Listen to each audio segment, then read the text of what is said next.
Hey everyone, tonight we're going somewhere a little stranger, a place where the floors are always just a little too clean, the lights flicker for no reason, and the only thing more mysterious than the warning signs is the silence that follows them. Welcome to a night shift at an Iranian nuclear facility. And not just any night shift. This is Friday the 13th, June 2025. So before you get comfortable, take a moment to like the video and subscribe, but only if you genuinely enjoy what I do here. And let me know in the comments where you're tuning in from and what time it is for you. It's always fascinating to see who's joining us from around the world. Now dim the lights, let your mind wander, and allow the gentle rhythm of my voice to lull you towards sleep. Maybe settle in, pull your blanket a little closer, and let's ease into tonight's journey together. When you took the job, you weren't expecting glamour. You weren't even expecting a working coffee machine. What you did expect was some sense of order. After all, this was a nuclear facility, buried deep under a mountain, staffed by men with clipboards and women with badges that flash green when they walk too close to the wrong wall. You expected structure. You got fluorescent chaos. Your shift starts at 18:53, which is not quite 7 p.m. and therefore not quite reasonable. You arrive precisely on time, only to find that the biometric gate refuses to scan your face. The security guard shrugs. "It does that," he says. You nod. "Because it's Friday the 13th? He looks at you blankly. "Number, because it's your face. Welcome to the tone of your evening." You make it to the locker room after a brief detour through something marked Zone D. Authorized personnel only. A corridor which somehow smells both like ozone and overcooked rice. Inside your locker is your uniform, a manual from 2009, and a laminated reminder. Do not inhale anything unless explicitly told to. You decide not to ask what that means. Your first assignment is in room 112-B, helpfully marked by a flickering sign and a door that opens too slowly, as if it's trying to give you time to change your mind. The room itself appears empty, save for a faint humming, a stain that glows under the UV light, and a mop bucket that wasn't there yesterday. You check your sheet. Task: sanitize containment perimeter. Use PPE. Avoid eye contact. Eye contact with what exactly is not specified. You suit up. The mask fogs your glasses. The gloves are slightly damp. There is no mop handle, only the head, and it's sticky. You begin to clean, carefully stepping over a puddle that smells like regret and looks like melted highlighters. The floor vents breathe warm air upward, rhythmically, like something exhaling. From the corner of your eye, you think you see the warning sign blink, just once. By hour 2, the anomalies start stacking. The hallway outside, room 112-B, stretches farther than usual. You swear it's gained 3 meters since you entered. One of the floor tiles plays a national anthem when stepped on. Only audible to you, apparently. You ask your co-worker Fareed, whose job is to refill the supply closet and quietly mutter prayers into a Walkman, if he noticed the anthem. He says, "What's a Walkman?" and walks away, still muttering. You head to the break room. The vending machine offers the usual: bottled water, off-brand energy gels, and something labelled emergency chew. You do not inquire further. Instead, you retrieve your standard issued meal: rice, chicken, and an unlabelled sauce packet that glows slightly in the dark. As you eat, a screen across the room flickers on with a message: "It is Friday. Do not question." It stays for 5 seconds, then returns to displaying the local humidity level. 12%, same as always.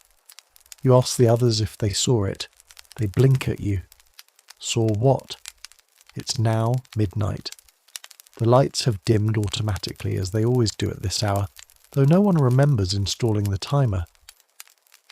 The facility takes on a new texture at night, something between sterile and predatory. The walls feel warmer. The stairwell hums when you walk past it. Room 402 appears on the map. though no one can find the entrance.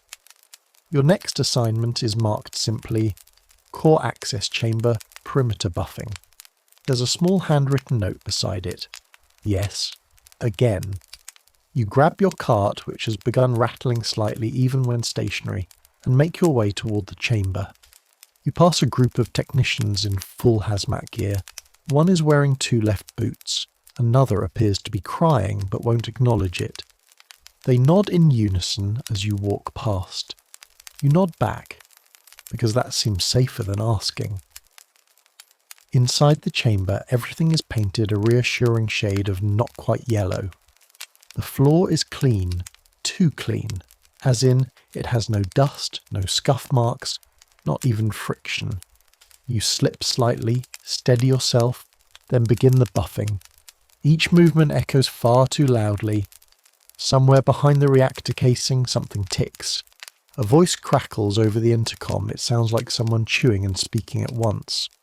Please sanitize the airlock. Do not pause during process. Do not acknowledge any knocking. You stare at the airlock. There is no knocking. Yet. You do as instructed. You finish sanitizing the airlock. It smells faintly of warm plastic and something sweeter. Something your brain wants to call strawberries but knows isn't. You turn to leave, but the exit light above the door has gone from green to a deep pulsing amber. There's a note taped to the door. It wasn't there earlier. If you're reading this, you stayed too long. You blink. The note is gone. You decide not to mention this to anyone. Outside the chamber, the corridor is humming again. Only now it's harmonizing. A low second tone joins the usual buzz, and you feel it in your bones more than hear it. You glance at your wrist badge, the little radiation dial that's never moved once in your career. It twitches, slightly, like it's thinking. You tap it. It twitches again. You walk faster. At station C9, you're stopped by a man in a navy jumpsuit who's never worked your shift before. He has a clipboard, dark sunglasses, and a portable Geiger counter slung over his shoulder like a purse. He asks your name. You tell him. He scribbles something down. You're not on the list, he says. You frown. What list? Exactly. And walks away. Your badge buzzes, then resets itself to 0. You don't recall it ever buzzing before. At 1:47 a.m. you run into the janitorial closet. Not your janitorial closet, mind you. The other one. The one that doesn't appear on any map and only opens on alternating Thursdays, or when someone plays 3 consecutive notes on the break room microwave. The door is ajar. Inside, it's not a closet. It's a room filled with filing cabinets. Every single drawer is labelled Incidents. Some are marked Resolved. Most are marked Ongoing. One drawer near the back is marked U. It's locked. You back out slowly. As you do, you hear a soft voice say, "Mop's over there." But the room is empty. You close the door. It seals itself with a pneumatic hiss. Your next task is to perform general maintenance of Observation Tunnel 4B. You groan. Tunnel 4B is beneath Sublevel 3, accessible only by elevator code and a keycard you were never actually issued. You borrowed Fareed's last time, which he insists doesn't exist. Still, you find the elevator open. Inside, someone's left a paper cup with cold tea and a small sticky note stuck to the wall. Tunnel 4B hates whistling. You don't whistle. The ride down is long, longer than usual. The floor counter never updates past -3. You swear you feel the car sink deeper. At one point the lights cut out for exactly 4 seconds. You count them, not out of fear, out of habit. You've learned that 4 seconds is the cut-off point between mild malfunction and spiritual crisis. It's 4. Exactly. You pretend not to be disappointed. The tunnel itself is dim and dry. Air tastes metallic. On the walls are inspection mirrors, every 6 meters, angled slightly upward. You stop cleaning after 20 minutes because your reflection isn't matching your movements anymore. You raise your hand. The reflection waits, then copies. You blink. It doesn't. You finish your assigned sweep and leave your mop against the wall. It sags slightly, as if tired. By 3:22 a.m., reality feels optional. The cafeteria has chairs again, 8 of them, bolted to the floor. Last week, there were none. The soup of the day is just labelled "Trust Us." Farid says he remembers that label from 2017. You don't correct him. A screen near the dish return flashes briefly. The core is asleep. Do not wake the core. No one seems concerned. You decide to sit for 5 minutes, just 5. You close your eyes, and in that moment you hear the gentle clatter of cutlery, followed by the sound of something breathing. Something slow and heavy, like an air vent trying to remember how lungs work. You open your eyes, the cafeteria is empty, your fork is gone. Your last assignment of the night is labelled General Waste Disposal, Room X13. You've never heard of Room X13. You try to protest, but the system won't let you log out until the task is acknowledged. You sign. Your badge chirps once, approvingly, you think. You follow the signs. None of them say X13. Eventually you find a door behind the maintenance generator marked with faded tape. It simply reads, "Don't." You enter anyway. Inside is a room lit only by a single bulb hanging from a cord. The floor is covered in fine grey dust, like someone ground down a chalkboard over decades. There are no bins, no trash, only a chair, a mirror, and a large plastic bag.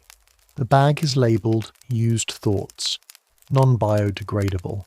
You don't touch it. You walk up to the mirror. Your reflection looks tired. Then it smiles. You do not. You turn and walk out. The door shuts behind you with a quiet click. As your shift ends, the intercom crackles. All janitorial personnel, please return to Station Alpha for final inspection. Do not look at the sunrise. Do not speak until cleared. You make your way back. The floor tiles are in a different pattern now. There's a hallway that didn't exist before.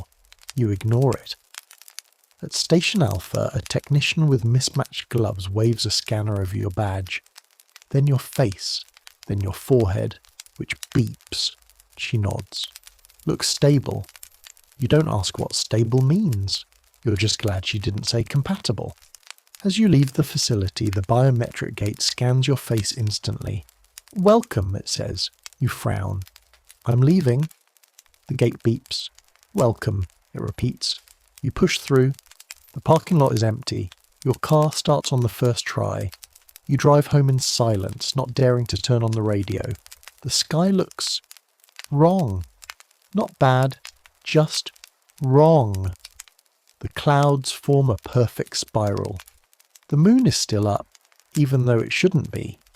You make it to your apartment. You unlock your door. On the table inside is your mop. You left it in tunnel 4B. It's dry. The mop sits quietly in your kitchen. It shouldn't be there. You remember locking tunnel 4B. You remember leaning it against the wall. You tell yourself you're tired. That shifts like this mess with the brain. That sleep will help. You take a shower. The water runs warm for exactly 32 seconds, then cold for 5, then warm again. The mirror fogs, but only in the top right corner.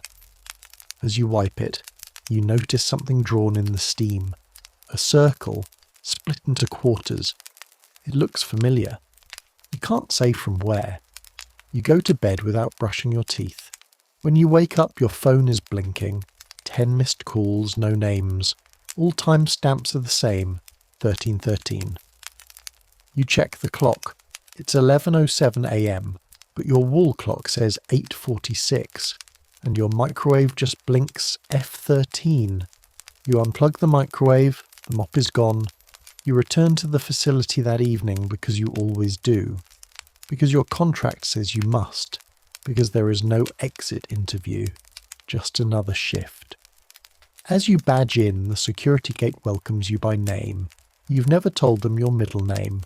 Inside, the air feels heavier, more humid. The hallway lights are dimmer, or maybe you're blinking slower. You walk past a technician in a reflective vest. His face is blurred, like someone tried to remember it and gave up halfway. You nod. He doesn't react. You keep walking. Tonight's assignment comes with a new note. Please report to atmospheric testing level 2C. Bring own mop. Avoid eye contact with reflected surfaces. You don't have your mop. You check the custodial rack. None are left. Just a single bucket filled with salt. You take the bucket. 2C is a level you didn't know existed. You find the stairwell leading down behind a door labelled storage paper only. The stairs descend for a long time. Too long. The walls change colour every few flights. Pale grey, then soft green, then something darker. At the bottom is a narrow hallway. The floor is soft, like walking on thick carpet soaked in tea. The lights here flicker gently, like they're trying not to disturb something. You reach the testing chamber. Inside are chairs. Dozens of them, all pointed toward a blank wall. One chair is occupied. It's you. You blink. The chair is empty. You mop the floor. Slowly. Carefully. The bucket now holds water, though you never added any. You hear someone breathing.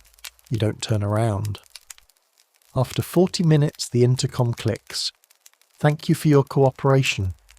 You may now proceed to Sluice Chamber Delta for debrief. You've never heard of a sluice chamber. You follow the signs, freshly printed, still curling at the edges. The hallway ends in a door made of glass, behind which is water. The chamber is full of water, floor to ceiling, and inside it, mop handles, hundreds of them, floating, turning slowly. Some have tags with names. Yours is there. Then the water begins to drain, slowly, spiralling away. The handles remain upright. The door opens with a hiss. Please collect your issue, the speaker says. You reach forward. Your hand is dry, but the handle is wet. You carry it back through the corridor. It begins to hum, softly. At 2:11 a.m. the breakroom fridge displays a new message. Today's special, memory suppression wraps. Inside is a neatly wrapped sandwich. No ingredients listed. The plastic is warm. You put it back. The technician lounge is full tonight, which is strange, because the technician lounge has been under renovation since April. You peek inside. The people sitting there are static, as in they do not move. Each is holding a clipboard. Each clipboard has a single phrase written in neat cursive. We remember the first core. You close the door. It vanishes behind you. You return to the control center. The operations board blinks slowly, displaying your progress for the night. Assigned tasks. 6. Completed tasks. 7. You pause. You click through the log. Task 7. Internal alignment protocol. Status. Ongoing. You don't recall accepting that. You don't know what it is. You do know you can't unassign yourself. A low tone hums through the building. Not an alarm, not quite. More like a reminder. You make your way towards sublevel 5. The halls down here are warmer, lit by sodium lights that buzz in rhythm. You think it matches your pulse, but you can't be sure. At the far end of the corridor is a metal panel with no label. Just a red dot. You place your hand on it. The panel slides away. Inside is a room lined with copper. A figure sits in the centre, facing away. You're early, it says. You haven't spoken all shift. Your voice cracks. For what? For your alignment. The figure doesn't move, but you feel watched. Mop, please. You hand it over. You may observe. So you sit and watch. And the mop begins to move on its own. The mop glides across the copper floor, tracing perfect concentric circles. You watch as it writes. Not words, but patterns. Spirals nested within spirals. Each turn seems deeper than the one before, though the surface is flat. You feel like falling into them. The figure still hasn't turned around. Why am I here, you ask. Because you cleaned the wrong spill, it answers. You don't remember a spill. You erased what wasn't yours to erase. The lights dim. Somewhere behind you water drips. Slowly, precisely. You count each drop. 31, pause, 32, pause, 33. The figure vanishes. The copper room dissolves into concrete. You're back in sub-level 5, but everything's slightly off. The hallway is longer than before. The warning signs are in Farsi, but written backward. The floor tiles repeat every 5 steps. You walk. 5 steps. Then again. Same crack. Same stain. Same flickering bulb. You stop. You close your eyes. You open them again. You're at the janitor's closet. Inside the closet is a mirror. There shouldn't be a mirror. You approach it. Your reflection isn't synced. It moves just slightly after you do, and it's smiling. You're not. You raise your hand. So does it. But it hesitates first. Then its smile drops. It mouths something, 3 words. You don't recognize the language, but you understand it perfectly. You left him. You step back. Your reflection does not. You leave the closet and find yourself not in the hallway but in the canteen. It's empty. A tray sits on the nearest table. The food is untouched. Rice, stew, a boiled egg. Everything is pristine except the spoon, which has teeth marks. On the tray is a slip of paper. You've been doing well. One more shift. You flip the paper over. A date. March 13th, 2013. You weren't even employed here then. You open the staff files. The screen shows only one folder, janitorial. Inside, a single document titled Rotation Protocol 13F as you open it. It's blank for 3 pages. Then a sentence appears, typing itself out slowly. In the event of improper reality maintenance, personnel may experience overlap, then more. Symptoms include déjà vu, alternate memory bleed, persistent sensory inconsistency, auditory recursion, and localized hauntings. You scroll. Page 14 includes your name, and beneath it, a photo you don't remember posing for. You're smiling, wearing a different uniform. Behind you is a mop bent at an impossible angle. You think it's waving. A voice speaks from the intercom. It's your own voice. Alignment incomplete. Please return to copper. You ignore it. You head for the elevator, but the elevator has no buttons. Just a single keyhole and a label, LOBBY. You don't have a key. You do have your ID badge. You insert it. The doors open. Inside, the elevator is filled with water, clear and still. A single fish floats in the middle. It looks at you. You step in. The water vanishes. The fish remains. Welcome, it says. You descend. The elevator opens to a new level. You don't know its number. It has no signs. Just a long hall lined with doors. Each door bears a name. Dr. K, Azad Colonel A, Bihrami Minister, redacted subject. 13 Yam. Your hand reaches for your door. It's warm. Inside is a room with no floor, just a black void. Hovering in the centre, your first mop. Still dirty from that first spill. You never cleaned it properly. He's still there, says the fish. It's now floating beside you. Would you like to apologise? You nod. You jump. You fall for hours or seconds, or a looped interval that resets with each blink. When you land, it's soft. You're back in Tunnel 4B. Except, it's not. The tunnel has no ceiling. Just stars. You recognise none of them. The mop lies beside you. It hums. You hear footsteps. You stand. The technician approaches. He has your face. "Welcome back," he says. "You're me," you whisper. "I was. You are. You will be." You look around. Dozens of other tunnels branch off, each labelled shifts completed, number. Which is mine? You already chose. You look down. Your shoes are wet. The mop vibrates in your hand. It's almost time. A screen lights up in the sky. Yes, the sky. It shows security footage. You, cleaning, again and again, in different uniforms, different halls, always alone, always mopping. Your reflection appears beside you. It isn't smiling now. "The floor is never clean," it says. "Only forgotten." The technician nods.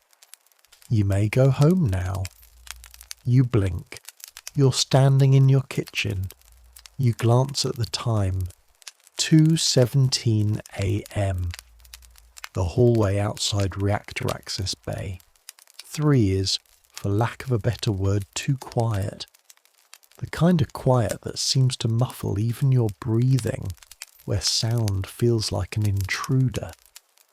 Single emergency light flickers overhead, casting intermittent shadows that seem to move just slightly too much when you're not looking. You check your cleaning checklist, scrawled hastily in pen and half smudged with something unidentifiable. One task stands out with a fresh red underline. Wipe down anomaly containment corridor C2. Do not touch walls. There is no C2 on your map. You decide to ask the system. You tap into the janitorial console, one of the few terminals that doesn't require biometric clearance, and punch in C2. The screen flickers, then shows a single line. You don't have access to this area. Proceed anyway? You stare at the blinking cursor. Then, because you've already made 3 detours tonight and haven't logged any of them, you type yes. It gives you an estimated route through a sub-level you've never been assigned to before. Sub-level R4. The instructions are simple. Enter service. Hatch 019-B. Descend 2 floors manually. Do not use elevator. Do not look into reflective surfaces. You stand still for a long while. The service hatch is one of those emergency access points that everyone pretends doesn't exist. You've passed it maybe 100 times. Tonight the handle is already unscrewed. You take the ladder slowly. The descent smells of industrial-grade ammonia and something faintly burnt.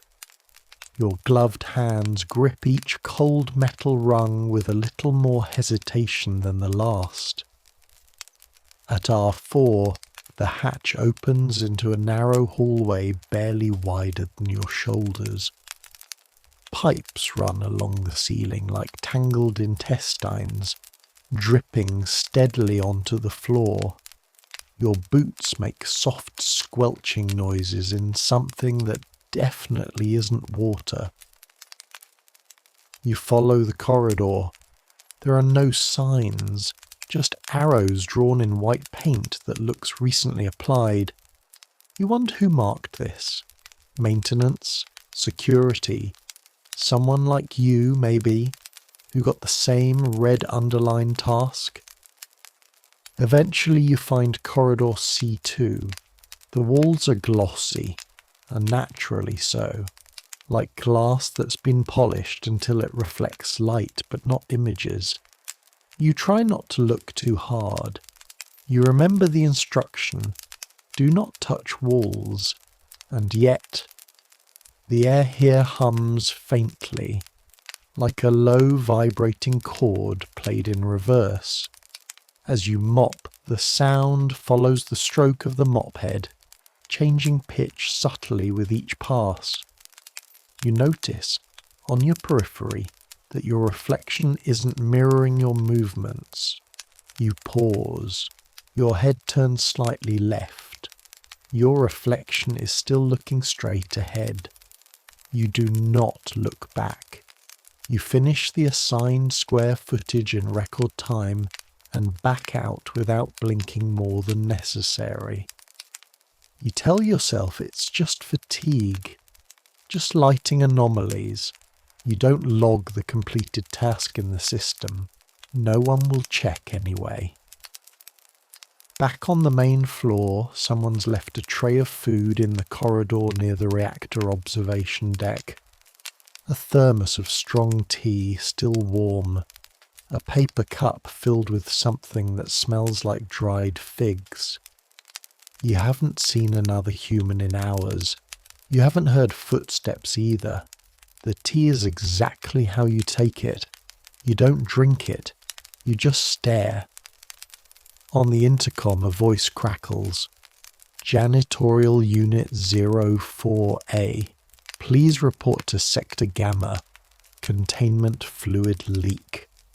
The voice is slow, distorted. Not like a speaker malfunction, but like someone mimicking the way a speaker would malfunction. You check your badge. Your Janitorial Unit 03B. There's no Unit 04A. There hasn't been since March. Still, your earpiece buzzes again. Please respond. Containment fluid reaching threshold levels. You consider responding. Then remember your training, or rather the parts whispered between janitors on smoke breaks. You don't respond to voices that don't use your proper designation. That's the first rule. The second rule is, if a door opens that shouldn't, you keep walking. Sector Gamma is 2 levels down, but you decide to head up instead to the admin lounge. There's always light there. Always a humming vending machine with a stuck keypad that lets you take whatever you want if you type the code backwards. You climb the central stairwell. Halfway up, the lights go out. Only yours. You wave a hand. The motion sensor doesn't trigger. You flick your flashlight on, it sputters, then stabilizes. The beam shines down the stairs, revealing damp footprints going up ahead of you. Barefoot. Too wide. You didn't hear anyone. When you reach the admin lounge, the vending machine is gone. In its place is a blank patch of wall with a post-it note stuck at eye level. It reads, "You're not supposed to be here." You take a long, slow breath. The lounge chairs are still in place. One of them has a coffee cup half empty, steam still rising. A magazine, a 2013 issue of Popular Mechanics, lies open on a page titled, "Can AI Be Trusted Underground?" You hear someone sigh softly behind you. When you turn, no one's there.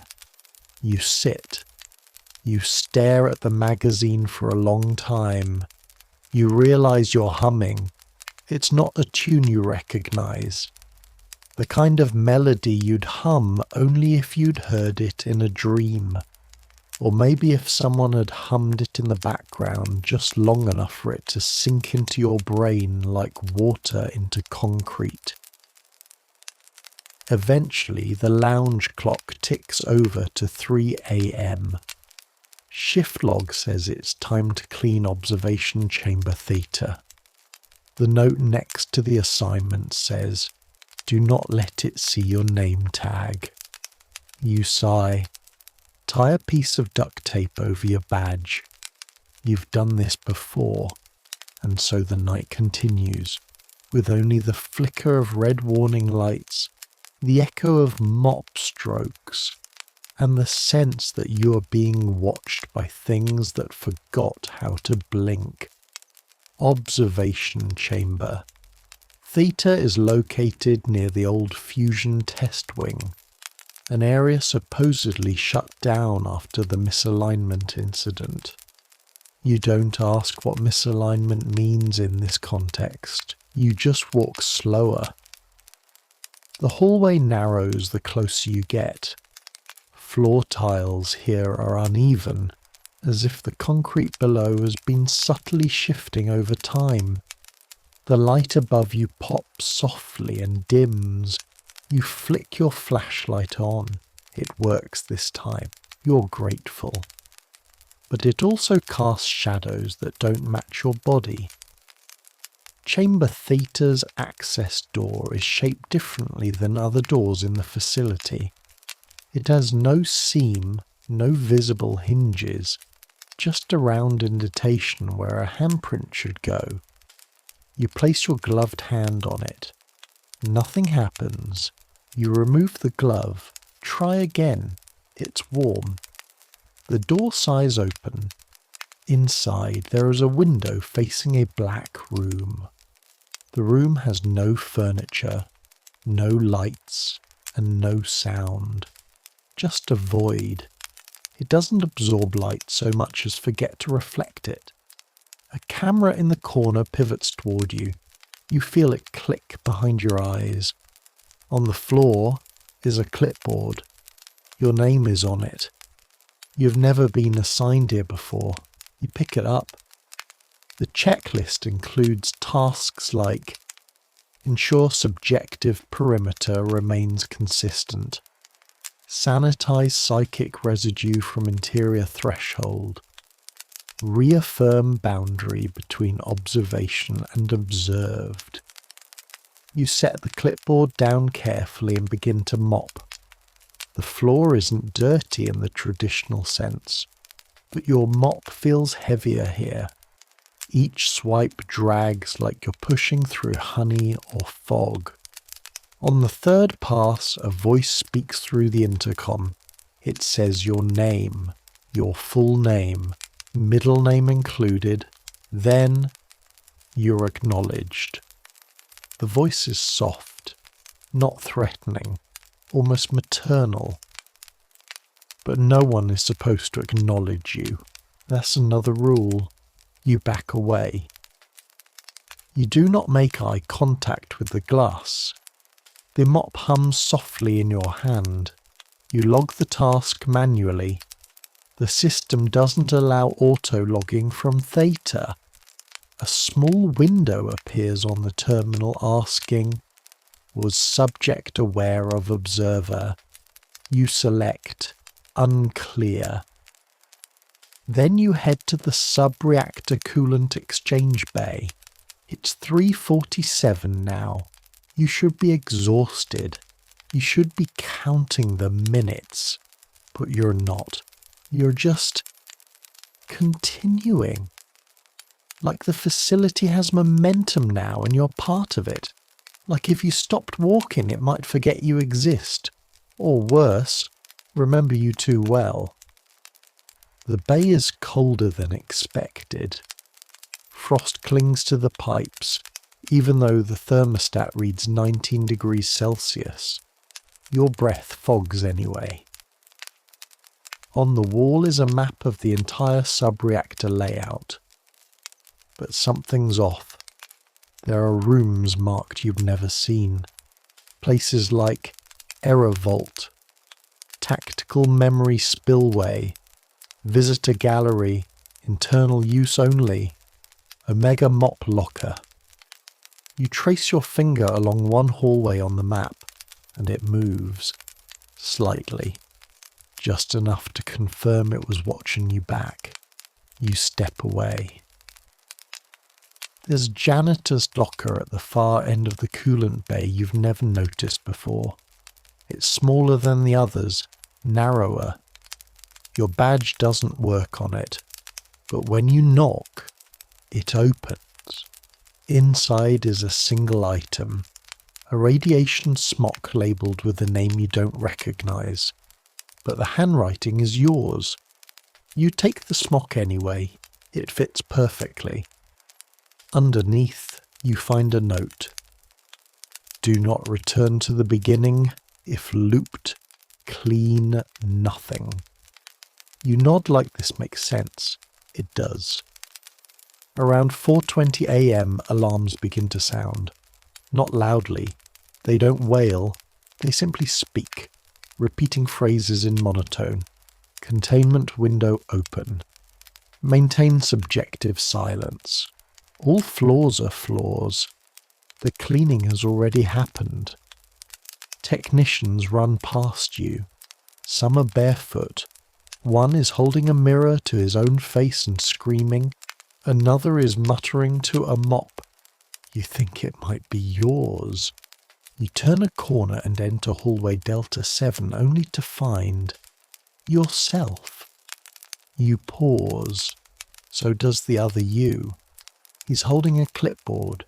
He looks tired. He mouths the words, "Go back," then vanishes. You drop your bucket. The last task of the night appears without a prompt. It's not on your schedule, not in your log, but the lights in the hallway flicker 3 times, and that's how you know. That's how all janitors know. You follow the flickers. They lead to a hallway you've never seen, but always felt. It smells like ozone and old paper. The walls here are painted with diagrams, flowcharts, rotations, timelines labelled shift echo, and mop mass, apparent versus observed. There's a doorway ahead, a single word above it, undo. You enter. Inside, you find a room filled with monitors. Every monitor shows you mopping, cleaning, walking, sitting, sleeping at your desk, laughing once, crying twice, staring at a glove too long, looking at a mirror that doesn't look back. A console beeps. One anomaly remains. You check the screen. It shows a mop. Not just any mop. The first one. The one from your first day. The one you lost. The one that came back. The one that's been humming. You turn around. It's behind you. Still. Waiting. You pick it up. It feels heavier now, but not physically. Proceed to final task, the console asks. You don't click anything. You mop. One stroke, then another, and then silence. The beam is pointed straight toward you, but what it illuminates is behind you. A wall that shouldn't exist. A pipe that curves upward and vanishes into what looks like black ceiling tiles. But you know this facility doesn't have a ceiling like that. You turn around. Nothing. You swing the flashlight back. There it is again. The pipe. And now something drips from it. You step closer, cautiously, not out of bravery, but out of the creeping dread that tells you standing still might be worse. The drop is clear, not water, not coolant. It lands on your glove and immediately evaporates. You expect a chemical burn, some warning sting, but there's nothing. Just a sound. A low oscillating hum, almost like breathing coming from the wall itself. You tell yourself it's just the ventilation system, but you haven't heard that particular tone before. It pulses, not like air, but like something alive, as if the facility itself has a heartbeat tonight. Your walkie chirps, a flat, dry burst of static. Then silence. You raise it, thumb the button. Control, this is Janitorial 4. Did someone just page me?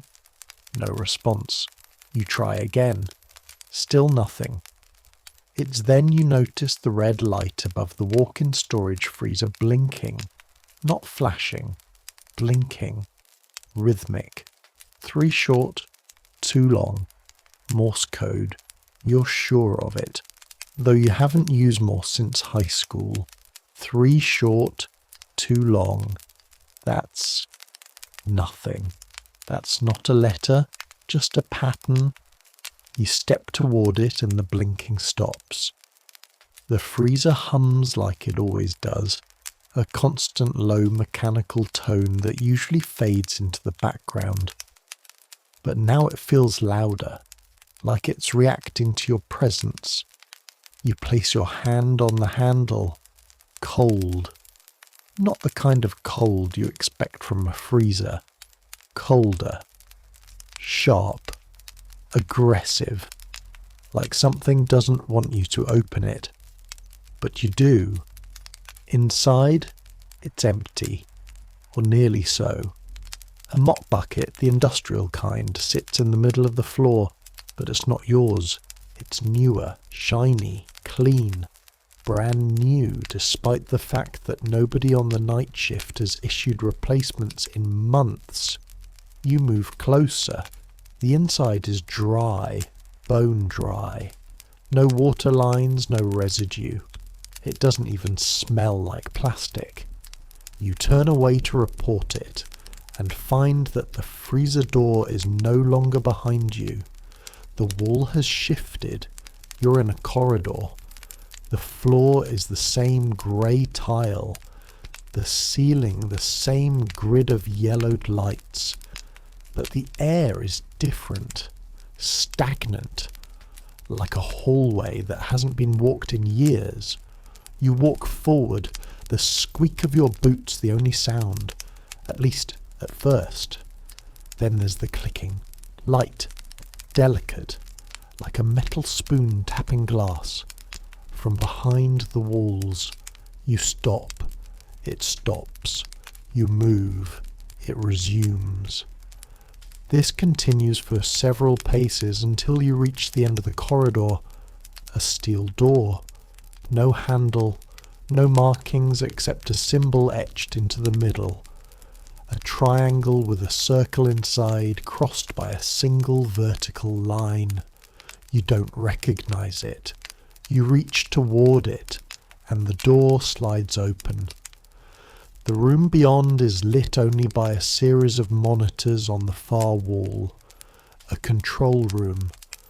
But none of the screens show anything you'd expect. No readouts, no maps. They show hallways, ones you've walked, ones you haven't, some that couldn't possibly exist in the layout of the facility. One screen shows your janitor's closet, empty. Another shows the cafeteria, lights off, tables stacked. A third shows this room, right now, with you in it. You look up at the camera. There's no camera. On screen, you see your own back. You see yourself turn. You haven't moved. You try to step back. The screen updates. Your image moves just a fraction of a second ahead of you, predicting, anticipating. A mirror with a delay that runs in reverse. You approach the monitor and your face comes into view. But it's not quite your face. Not exactly. The eyes are yours, but the rest is off. The skin is wrong, too smooth, artificial. Like you're seeing a version of yourself built by someone who only studied you from photographs. You blink. The image blinks a moment before you do. You turn and run. The corridor is different now. Shorter. The lights flicker faster. The clicking is louder, more chaotic, as if a dozen spoons are now tapping all at once. You sprint toward the opening where you came from, but it's closed. A wall now, seamless, smooth. You look for ventilation grates, anything. There, a service duct. Just wide enough to crawl through. You pull yourself in, knees scraping against metal. the air thick with dust that shouldn't exist in a pressurized, filtered facility. You crawl and crawl. The space feels endless. You pass a vent and glance through. Below you is the locker room, but the lockers are all open. Every single one. Their contents laid out in neat rows on the benches like someone performed an inventory. Jumpsuits, boots, ID cards. Yours is among them. You check your chest. Your ID is still clipped to your coverall. You keep moving. The duct curves sharply left, then downward. Gravity helps you slide, though you regret it immediately. The metal turns wet, sticky. You land hard on a rubber floor. Rubber that isn't rubber, it squishes, gives slightly, like cartilage. You've landed in another corridor. This one's darker. The walls are lined with the lockers too, but not the kind meant for storage. They resemble specimen tubes. Most are empty. A few contain indistinct shapes. You think one of them moves. You don't wait to confirm. You find an exit, a service stairwell, one of the old emergency ones, long since decommissioned. The walls are concrete, the steps metal, rusted at the edges. You descend, even though every part of your mind screams at you to go up. Up means air. Up means light. But your gut tells you that if you go up, you'll find nothing. Or worse, something that's been waiting for you. 4 floors down, the stairs end in a door marked P9. You've never seen this designation on any map. Inside is an office. A normal, fluorescent-lit, square-tiled floor, beige-walled office. Desks, filing cabinets, a coffee machine. It's empty, silent, not dusty, not decrepit, just unused. You walk over to the desk closest to the door. On it lies a single folder.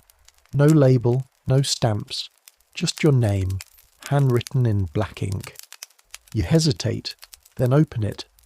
Inside, photos of you, cleaning, eating, sleeping in the break room during lunch.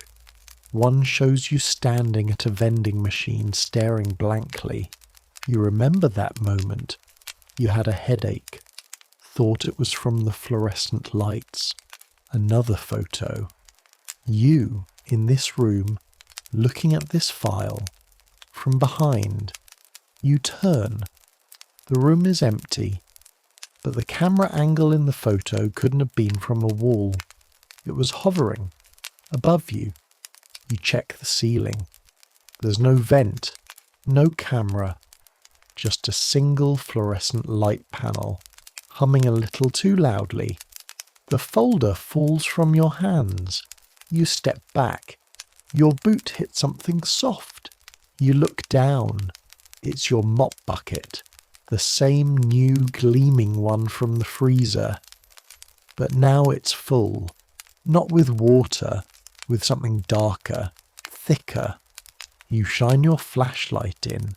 There's no reflection, only depth. You lean closer, and it breathes. You don't scream. You've trained yourself not to.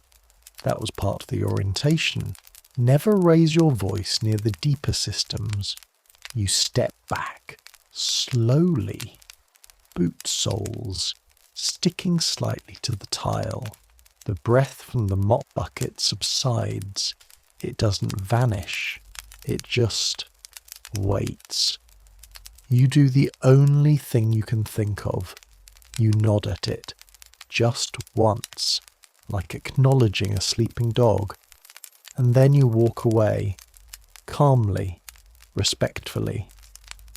The mop remains inside the bucket, handle upright, faintly trembling like it knows something is coming that neither of you can prevent. You leave the office and close the door gently behind you. There is no lock.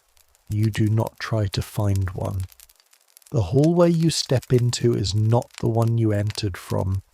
This one is wider, warmer, lined with murals painted directly onto the concrete, swirling geometric patterns, fractal-like designs that appear three-dimensional if you stare too long.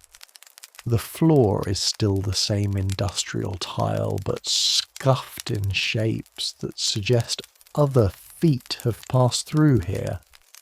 Too many, too often, too fast. There are words etched into the wall at knee height, as though someone crawled through and left a message on their way down. The floors remember more than we do. You believe that. You've seen it. You've mopped it. You follow the corridor until it forks into three directions. Above each hallway, a sign. Left. Current shift. Center. Residual data. Right. Exit request. You don't choose. You wait.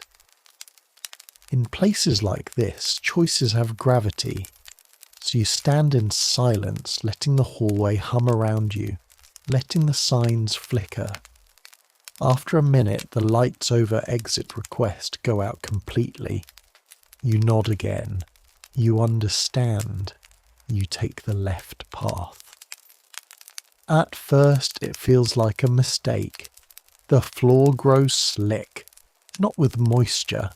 Slick like your boots are too smooth for it, as if friction itself is being peeled away.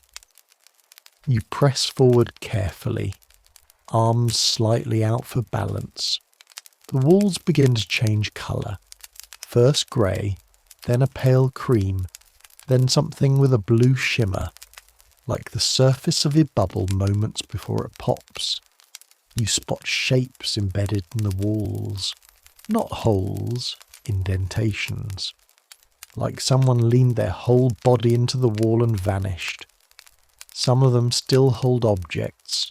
A glove, a lanyard, a small paper badge from 2006. One holds a single janitor's patch, the kind stitched onto your own jumpsuit. You keep walking. There's a door ahead. It's labelled only with your ID number. No name, no access code, just the number. You press your palm against it. It opens like it's been waiting. Inside is a replica of your own janitor station. Not the current one. The one you had during your first week. The same cheap desk lamp. The same busted rolling chair. The coffee mug with the chip in the rim. The same note pinned to the corkboard. Don't forget to log every floor. You step forward. The floor creaks beneath your boot. It shouldn't creak. This facility doesn't have wood anywhere. On the desk is your mop. Not a mop. Your mop. The first one you were issued. You thought it was destroyed in that chemical fire 3 years ago, but here it is, dry, upright, waiting. Beside it is a clipboard with a single sheet. Final task. Cleanse. Pathway. Note. Path may be recursive. Duration indeterminate. Proceed until relieved. You pick up the mop. It hums, not aloud, in your hand. A low resonant vibration you feel in your bones. You leave the room, or you try to. The hallway outside is no longer a hallway. It's a space. Open, black, studded with pinprick lights. Stars? No, not stars. Ceiling lights from 1,000 hallways, tilted, suspended in impossible geometry, like an exploded diagram of a building rearranged by dream logic. You mop forward. Every step creates a floor beneath you. Tile assembles beneath your boots, one square at a time, with each stroke of the mop ahead of you. The lights shimmer above. You hear voices now, familiar ones. Farid laughing softly to himself. The vending machine technician humming that broken tune. The supervisor calling over the intercom, "Don't worry about that alarm." All of them, echoing gently in the airless dark. You continue mopping. Somewhere to your left, a section of floor collapses into ink. You do not look down. You just adjust your path. Somewhere ahead, a door begins to form. You can feel it building itself. Hinges assembling. Frame manifesting. Materializing out of light and thought and institutional memory. You reach it. The mop halts. The door has no handle, no key code, just a slot. You understand what it wants. You slide the mop in. It disappears. The door opens. You step into a white corridor. Fluorescent lights, concrete walls, the comforting stink of bleach and machine oil. Normal. You're back. Or at least something that looks like back. You're standing in front of your own janitor's closet. The shift log is blinking green. You check your badge. The date reads Friday, June 13th, 2025. Exactly where you started. The closet door creaks open. Inside, your mop. Dry, normal. Your name on the handle, same as always. Your shift begins in silence.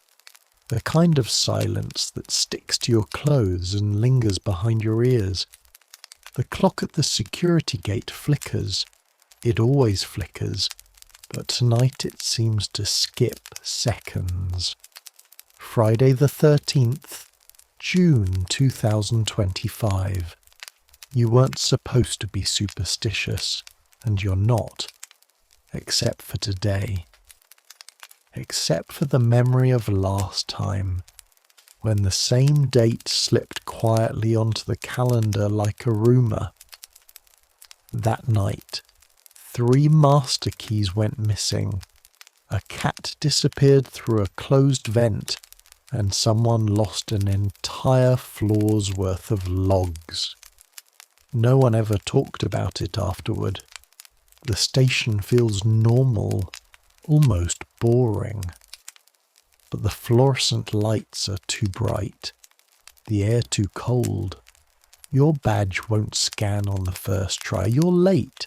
7 minutes late to be exact. That shouldn't matter, and yet somehow it does. The guard at the checkpoint scans your face and frowns. The system freezes. A wheel spins. "It's probably just the date," he says with a shrug. "It always gets weird on Fridays like this." You try to smile, but the gate opens an inch too slowly, the metal teeth dragging as if reluctant to let you pass. You feel it in your ribs. Today isn't going to behave. Your first assignment is straightforward. Cleanroom D17. You've never been inside D17. Most people haven't. There's a warning on the door. Don't inhale. That's it. No context, no explanation. You ask your supervisor if there's any special procedure. He laughs, not kindly. Hold your breath. Or don't. Up to you. The mop water already smells metallic. Inside D17, the floor is spotless. The walls are bone white, and the air tastes like static. You mop anyway. The sound of your movement echoes louder than it should. Then, for a moment, maybe just 1 second, the mop slides on something invisible.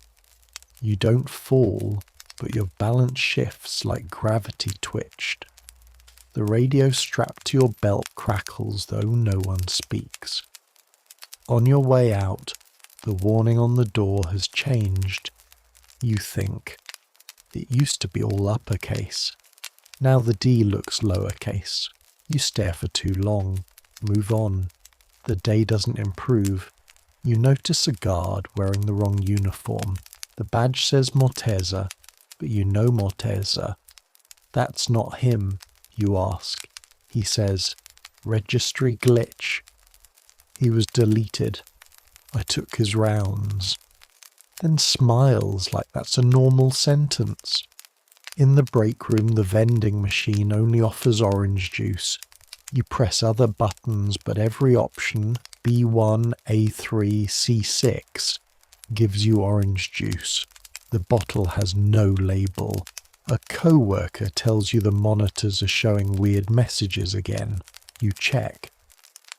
One screen displays, Friday the 13th is not for questions. Another flashes a diagram of the facility's layout, but it's mirrored, and one room, a room you've never heard of, is circled in red. The file name in the corner reads, Not now, not yet. You back away slowly. In the corridor leading to the laundry unit, a tile beneath your foot triggers music. The national anthem, only audible to you. You check. No one else hears it. At 11:11 a.m., all the internal alarms chirp in sequence. They stop after precisely 13 seconds. A voice on the PA says, "This is a test." The accent is unfamiliar.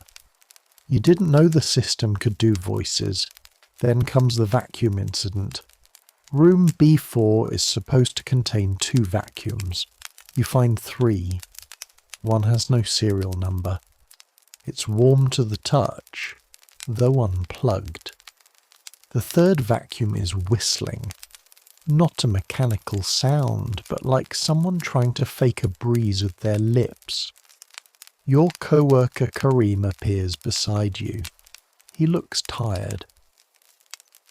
My grandfather worked here, he says suddenly. 13 days. He went home on the 14th and forgot Persian. You blink. Karim nods like he's shared a weather report. Then he leaves, and you notice he didn't leave any footprints. In the locker room, your mop is standing upright. You didn't leave it that way. The security feed rewinds itself for 3 minutes before replaying. You watch yourself walk backward down the hall, dragging a bucket that doesn't seem to touch the floor. You hit stop. The feed continues. Your lunch break arrives. You don't remember walking to the cafeteria, but here you are. The clock on the wall has no hands. The food trays are already filled. Rice, meat, a small red pill on a napkin. No one else reacts to it. You pick it up. It's warm. You don't swallow it. You wrap it in foil and place it in your back pocket. When you check later, the pill is gone, but the foil remains, crumpled, faintly humming. Across the cafeteria, someone is mopping the ceiling. The mop head drips upward. You're assigned to check the service tunnel beneath Sector F. The instructions say, routine sweep. The tunnel isn't on the facility's public map, but that's not unusual. What's unusual is the door. It has no handle. You press your palm against it and it clicks open like it was waiting. Inside, long, dark, dry. The walls hum like bees in winter. Every 30 steps, a vent hisses. You count. Step 30, hiss. Step 60, hiss. On the 7th hiss, you hear your own name, whispered. You freeze. Something crawls across the edge of your vision. Not a person, not quite an animal. You shine your flashlight. Nothing. But your breath fogs up. And it's warm down here. It shouldn't fog at all. There's a light at the far end. Pale, greenish, fluorescent. The walls here are different. Slick, damp. There's something written in Farsi on the pipe in front of you. Do not return the way you came. You turn. The tunnel is gone. Just blank wall. You don't panic. You sit. You wait. 50 minutes pass, or maybe more, and then a service cart rolls by. No one pushing it. On it, a badge. Your badge. You're still wearing yours. This one has your photo, but it's an older image. Your high school graduation somehow. The name reads, Replacement. You touch the cart and the tunnel behind you reappears. You don't talk about it. You just log the maintenance as complete. The drop-down menu includes an option you've never seen before. Resolved via Observer Paradox. You select it. The page vanishes. The next few hours are less eventful, which somehow feels worse. When nothing strange happens, you start to wonder if the strange has simply gone quiet. The quiet here is never good. By 4:44 p.m, the air smells faintly of roses. Not floral cleaner, real roses. You follow the scent to a sub-level bathroom. Inside, a janitor cart identical to yours sits perfectly centered on a drain. There are rose petals in the bucket. Water beneath the cart is perfectly still. No reflection. You open the supply closet. It's empty, except for a single broom. Wooden. Carved with symbols. Old. On the wall behind it, a calendar. It's wrong. The calendar shows today's date as Friday the 13th June 1985. You step back. The closet slams shut on its own. When you open it again, the broom is gone, and your cart is just your cart again. No petals, no stillness. You tell yourself you're just tired. By 5:30, everyone is quieter than usual. Some leave early. One co-worker mutters something about shadow tests and refuses to explain. You mop a hallway that no longer appears on your assignment list. You could have sworn it wasn't there this morning. You find a light switch that turns off the ceiling. Not the lights, but the actual ceiling. Stars above. Too many stars. They blink in Morse code. You don't write it down. You don't want to know what it says. Later, in the supply office, you hear the static again. Low, pulsing. You check the intercom. It isn't on. The walls hum. One tile glows faintly. You lift it. Inside, not wires, but teeth. Dozens of teeth, lined up in rows like a forgotten dentist's drawer. Human? You don't know. You drop the tile. The glow fades. No one believes you, but no one asks questions either. At 6:13 p.m, the lights dim for exactly 13 seconds. When they come back, your shadow is facing the wrong way. You move left. It moves right. Only for a second. Then it realigns, but you don't forget. And when you head to clock out, the logbook already has your name signed out, in your handwriting, stamped at 6:12 p.m. You signed it somehow, 1 minute before you arrived. You look at the security guard. He shrugs. time's weird today. It always is here. And so, as your fingers close around the brittle handle of a mop older than the building itself, you begin your second round through hallway C. Yes, the one with the radiation symbol that's been hastily covered over with duct tape and a no entry sign written in Comic Sans. You're not even sure what's worse.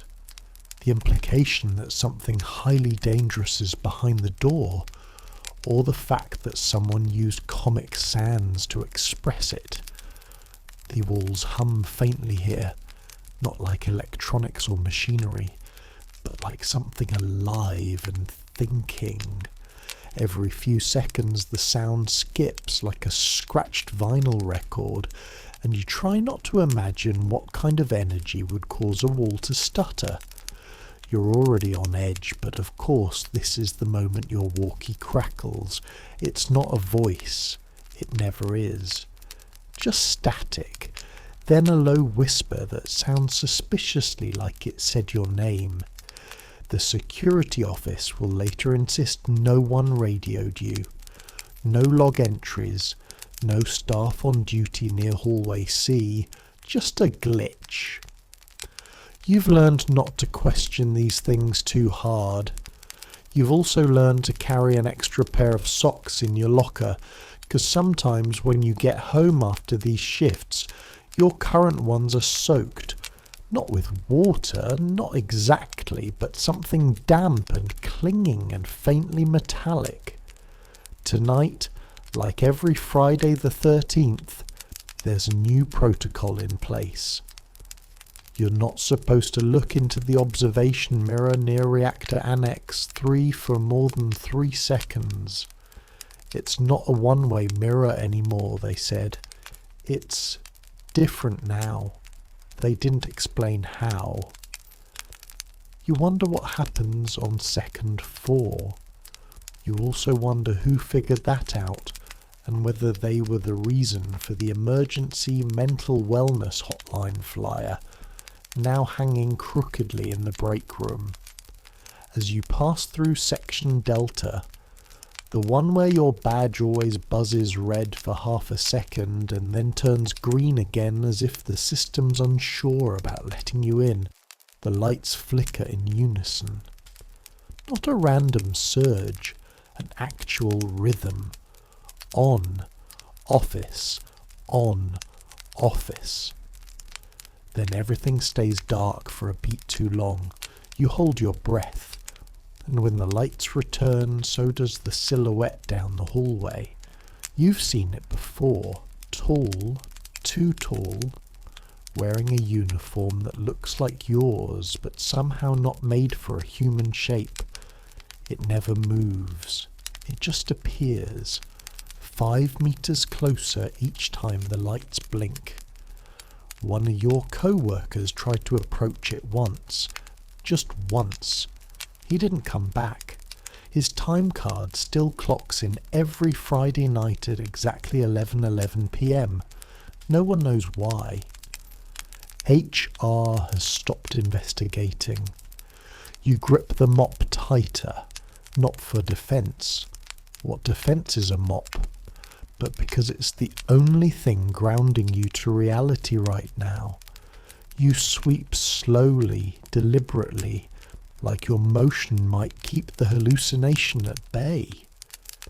You've found that sometimes pretending things are normal is the most effective survival strategy here.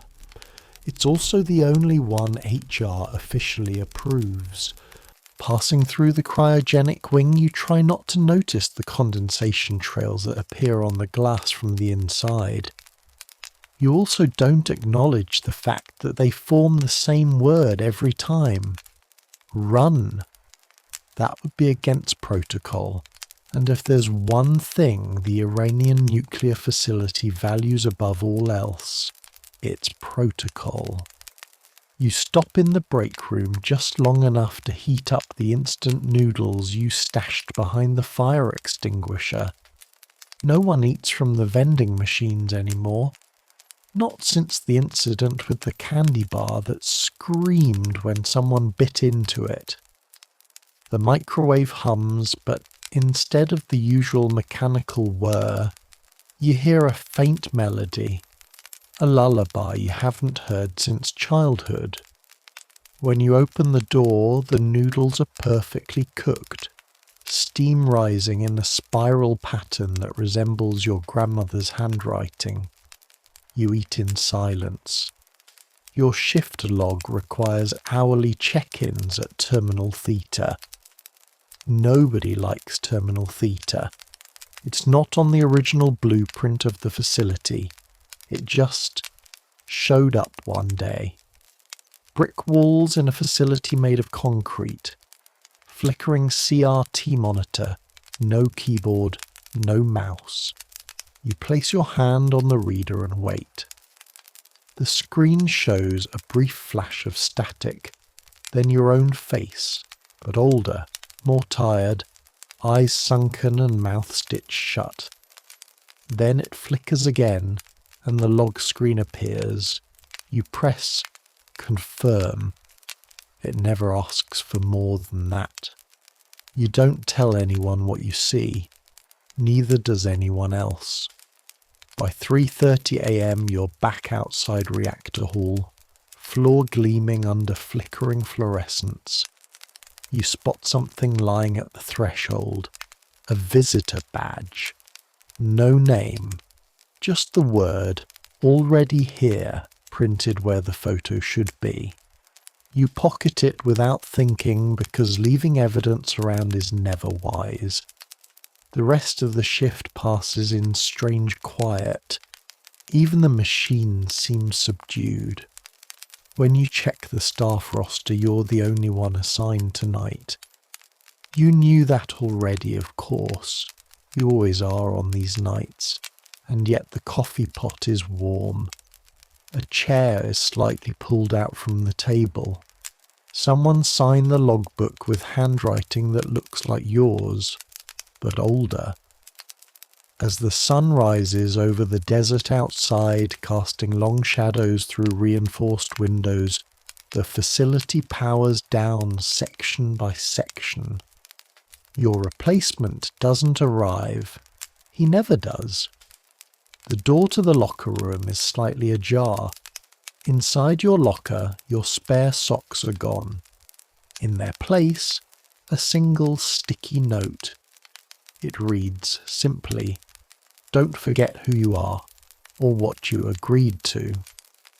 You gather your things, badge, mop. A memory you didn't know you had, of standing in a much older version of this building, in a different uniform, saying yes to something you didn't fully understand. You walk out into the rising heat of June 14th, the Friday shift now complete. But something about you stays behind, sweeping, watching, waiting, like it always has. You wake up in your apartment with the distant sound of industrial fans echoing in your ears. It's a quiet morning. Too quiet. No birds, no traffic. You check your phone, no notifications, not even from the facility's mandatory post-shift health survey app. That app pings you like clockwork every morning, except this one. You roll over and see something lying on the floor beside your bed. Not your uniform, not your boots. A mop head, just the head. No handle. Damp, but not dripping. It smells faintly of that same scent from D17. Static and copper. Your breath catches. You didn't bring this home. You remember locking it in the closet. You remember mopping the final corridor, the one that folds inward if you look at it too long, and the door slamming shut, and the light blinking, and then nothing. You got in your car. You remember driving home, don't you? You open your kitchen cabinet. Every mug is gone, replaced with identical stainless steel canisters labelled "for internal use only." Your fridge is humming louder than usual. When you open it, there's only one item inside, a roll of yellow floor tape. It's warm. You sit at your kitchen table. On it, a single document. Letterhead you recognise. The facility. But the language is unfamiliar. It looks like Farsi. It might be Russian. It might be neither. The only thing you can read is your name, printed 3 times in bold. Below it, a timestamp. Tomorrow. You try calling Farid. The line picks up, but no one speaks. You hear heavy breathing, then your own voice. We already cleaned this. Don't come back. The line goes dead. You decide to return to the facility. You shouldn't, but you do. The security gate is open. No one is at the desk. Your badge scans green instantly. The gate doesn't even hesitate. The air inside is colder, drier. You walk to your locker. It's open. Inside, your coveralls, already folded. Your gloves, already set out. A single canister of cleaning fluid labelled "backup only." You don't remember logging in, but the system shows your ID as active. The task board displays one assignment. B13, Lower Containment Hall, Reclean, Failure Registered. Failure? You don't remember failing anything. No notes, no warnings, just failure registered. You grab your mop, the same mop, still faintly warm from use. You grab the bucket. It's already filled with cloudy water. The corridor to B13 has changed. The walls are darker now. Not stained, just darker. Like the concrete itself is less reflective. The air smells of ionized metal. You walk in silence. Your boots don't echo. They used to echo. As you near the hallway, the lights begin flickering, but not overhead, underfoot. The tile pulses with faint blue light as you step. You try stepping backward. The light lags half a second behind. When you reach B13, you stop. The door is missing. There is only an archway. Beyond it, a spiral ramp descending into a space that feels impossibly deep. You step forward. Your ears pop. The air changes, heavier, wetter. You descend. The ramp leads into what appears to be a spherical chamber, an old reactor vault if you had to guess. But there's no machinery, just rows and rows of lockers, each labelled with names you don't recognise, except one, yours. It glows faintly. You open it. Inside, a pair of boots. Yours. The ones you're currently wearing. Same wear patterns. Same mud stain from last month's leak. Same frayed lace. You blink.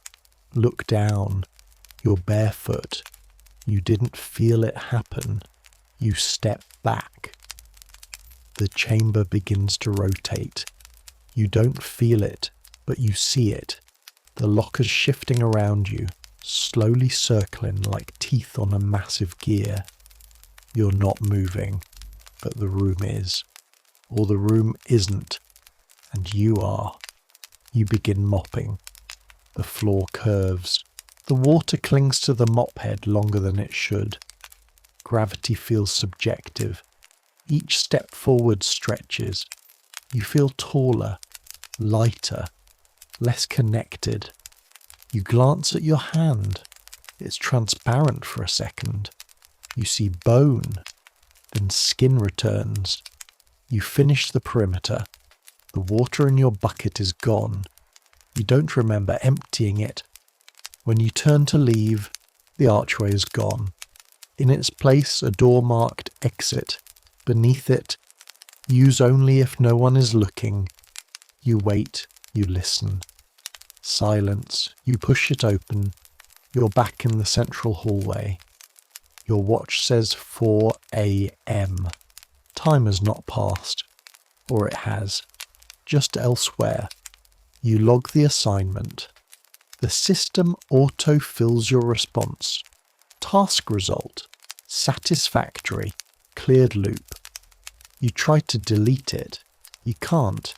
You head to the break room. The vending machine is gone again. In its place, a door labelled Simulation Maintenance. No handle, just a blank screen. A woman in a lab coat passes you, nods once and says, "Your signal's stabilised today." You ask her to repeat that. She frowns. "I didn't say anything," and leaves. You sit in the break room, lights buzzing softly above you, and watch the microwave turn on by itself. It runs for exactly 13 seconds. When it beeps, a single note is taped inside. Keep going. You're doing fine. You don't recognise the handwriting, but it's yours. You take the note, fold it, put it in your pocket. The PA system clicks on. A voice you haven't heard since you were a child, a teacher maybe, speaks. "All janitorial units, please prepare for rotation. We value your contribution." You feel your body shift, not physically, but in the way dreams shift, suddenly, without transition. You're in hallway Z now. There's no hallway Z, it's never been listed. You walk it anyway. Each wall has a window. Outside, different versions of the facility, some abandoned, some on fire, some completely empty. One has hundreds of you, all mopping in unison. You stop walking. They stop too. You wave. They don't. You keep going. There's a sound you only ever hear in buildings like this. Not quite a hum, not quite a hiss. Something between the two, like the building is trying very hard not to breathe. It's the white noise of fluorescent tubes half a second away from flickering. It's the sound of dozens of machines sitting in standby, waiting for orders they don't want to follow. You pass the first of 3 checkpoints. A young guard, barely out of his conscription year, checks your ID with the enthusiasm of a man who's already read tomorrow's script. His radio crackles something unintelligible. You nod. He doesn't look up. The hallway smells faintly of coolant and something sharper, something that reminds you of overcharged batteries or hospital corridors during a blackout. You wonder if it's the uranium, if uranium has a smell. But no one ever tells you that in training. Maybe because the people who notice the smell don't get a chance to report it. Down past the maintenance hub, the lights flicker again, just once. You stop. Not out of fear exactly, more out of protocol. You're trained to notice flickers. They're not glitches here. They're events, micro-events, but still. The kind that show up in incident reports 2 weeks later, when someone higher up finally decides they were significant. You keep walking. The janitor's closet isn't really a closet. It's a cinder block bunker just off corridor D17, and it smells like mould has made peace with bleach. Inside, shelves are stacked with industrial soaps, labelled in Cyrillic and Farsi, and a mop leans awkwardly against a wall where the paint has bubbled up from heat stress. No one ever mentions the heat stress. You're told the facility is stable. The paint disagrees. You clock in. The terminal accepts your ID card with a grudging beep. Somewhere, a system logs your presence and sends a status ping to a server that no one has seen in person since the 1990s. Then it's just you and the mop. You pull on the gloves, double layer, always, and head out to clean Spill Zone B. Spill Zone B hasn't had a documented spill in 3 years. That doesn't mean it's safe. It just means no one's documented the last one. You sweep, you mop, you wipe down handrails that no one touches and sanitize benches no one sits on. At some point you forget the rhythm of movement and just become a part of the hallway itself. Another fixture, another artifact of the building's strange timelessness. Until you see the door. It's not a new door. It's been here as long as you've worked this shift. But tonight, it's open. Just slightly. Enough to make you stop mid-mop. Enough to feel the fine hairs on your forearm rise inside the gloves. Authorized personnel only, it says. Below it, in case of alarm, do not open. But it's already open. You lean forward, not too close, never too close. The space beyond is dark, but not the kind of dark that suggests emptiness. It's the kind of dark that feels full, too full. Like if you stepped inside, you'd have to make room. And then something moves. Not fast, not obvious, just a shift. Like a shadow unsticking itself from the wall. You freeze. The map drips once onto the floor, then silence. A second passes, then another, and then the door clicks. Not shuts, clicks. As if whatever was behind it decided kindly to close it for you. You back away. You don't breathe.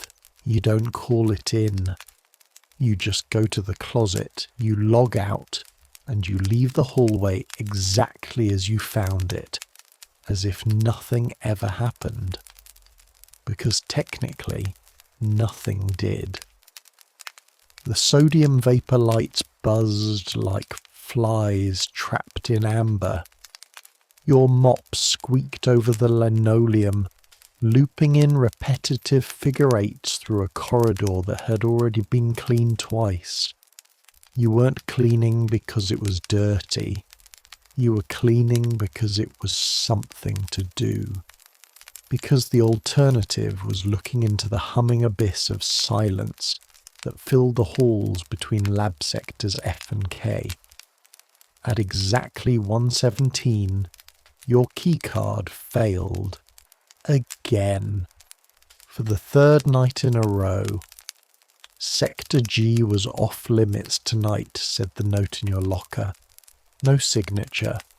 Just clipped Persian handwriting printed on government-issue carbon paper. The same ink that marked absentee logs and disciplinary warnings. You hadn't planned on entering Sector G anyway, but now, of course, you couldn't stop thinking about it. The door at the end of the corridor, thick, armoured, matte black, hummed in a low, almost musical way, like it had a voice of its own, a mood. Sometimes, as you worked nearby, you could swear you heard footsteps from the other side. Not boots, not sneakers, bare feet, slow, deliberate. There shouldn't be anyone in Sector G. It was shut down for maintenance, which was nuclear facility speak for. Don't ask. But that didn't stop the silence from shifting when you walked past.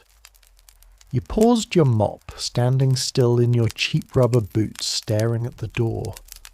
It wasn't just locked, it was sealed. Metal seams glowing faintly with a reddish hue, like embers of something not quite extinguished.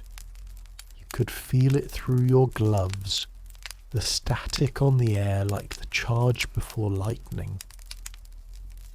Down the hall, the ancient vending machine sputtered to life without prompting. You jumped. A can of Zam Cola clattered into the chute. Nobody had put in money. Nobody had pressed a button. You didn't move. Just stared at the machine until the silence returned. Then, again, the low-frequency hum of the Sector G door. Longer this time, like a sigh from something old, something tired. You left your mop where it was and walked back to the break room. Inside, Mehdi was asleep again. Head back, mouth open, cap tilted to one side like he was waiting for a train that never came. His radio was off. His shoes were off. His socks were on the floor in a bundle like he'd kicked them off mid-sentence. You didn't wake him. You didn't say a word. You just sat across from him and opened your lunchbox, pretending the rice wasn't dry, the air wasn't buzzing, and the time wasn't exactly 1:23 for what seemed like 10 full minutes. Outside the break room, the lights flickered. Not the usual blink of old wiring, but something slower, rhythmic, like breathing. One panel at a time, down the corridor, as if someone or something was walking in the opposite direction. But when you stepped out, it was just light, just silence, just the faint trace of sulphur and bleach and ozone. You mopped anyway. That's what they paid you for. To mop even when it didn't make sense. You remember what the supervisor said during orientation on your first week. If the lights flicker, don't worry. If the doors lock, don't question it. If someone tells you they're from Sector G but you don't recognize them, politely leave. Then he smiled in that bureaucratic way that meant, I'm joking unless I'm not. You hadn't laughed then. You don't laugh now. At 2:04, the hallway monitor displayed the wrong day. Friday, it read, but in Russian, Cyrillic. And for a moment, just a moment, you could have sworn the date was June 14th, not 13th. You blinked, and it corrected itself. Your stomach ached. The vending machine spat out another Zamzam, this time rolling straight into the hallway and stopping at your feet. You didn't open it. You didn't even pick it up. Instead, you stared down the length of the corridor, Sector G on your right, the break room behind you, the elevator at the far end, and realized something was different. The air. The vents weren't blowing anymore, no hum, no filtered air, just stillness.